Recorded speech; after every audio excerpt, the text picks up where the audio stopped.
विपक्ष के जबरदस्त विरोध और सत्ता पक्ष के मेजों की थपथपाहट के बीच केंद्र सरकार ने मंगलवार को एक देश एक चुनाव से संबंधित विधेयकों को लोकसभा में पेश किया। कानून मंत्री अर्जुन राम मेघवाल ने लोकसभा और विधानसभा चुनाव साथ कराने के लिए प्रावधान वाले संविधान यानी 129वां संशोधन विधेयक और संघ राज्य क्षेत्र विधि संशोधन विधेयक पेश किए। इसके साथ ही उन्हें विधेयकों को संयुक्त संसदीय समिति यानी जेपीसी को भेजने का प्रस्ताव भी किया। दोनों विधेयकों का विरोध करते हुए विपक्षी पार्टियों ने इन्हें संविधान का मूल भावना और संघीय ढांचे के खिलाफ बताया। उन्हें तानाशाही की तरफ ले जाने वाला कदम करार देते हुए सरकार से विरोध को संयुक्त संसद समिति के पास भेजने का आग्रह किया। विधेयकों का एनडीए गठबंधन में शामिल टीडीपी और शिवसेना ने समर्थन किया, लेकिन जेडीयू और रालोद का कोई सदस्य नहीं बोला। कानून मंत्री ने दोनों विधेयकों को लोकसभा में पुनर्स्थापित करने के लिए रखा तो विपक्षी दलों ने मत विभाजन की मांग की। इसके पूरे विधेयक में पेश किए जाने के पक्ष में 269 और विरोध में 198 वोट पड़े।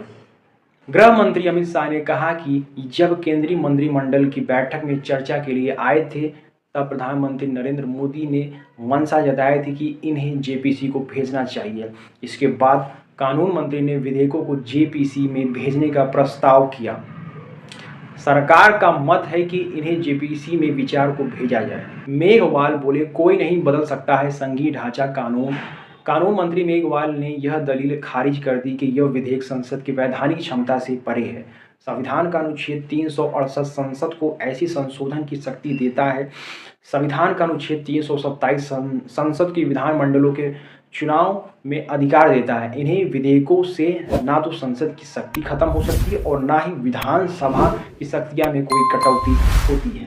समाजवादी पार्टी के सांसद धर्मेंद्र यादव ने इन विधेयकों को संविधान की मूल भावना को खत्म करने का प्रयास करार देते हुए तानाशाही की तरफ ले जाने वाला कदम बताया कि सरकार 4 राज्यों की चुनाव एक साथ नहीं करा पाती और लोकसभा सभी विधानसभाओं के साथ चुनाव की बात कर रही है, इसलिए विधेयक वापस लिया जाना चाहिए।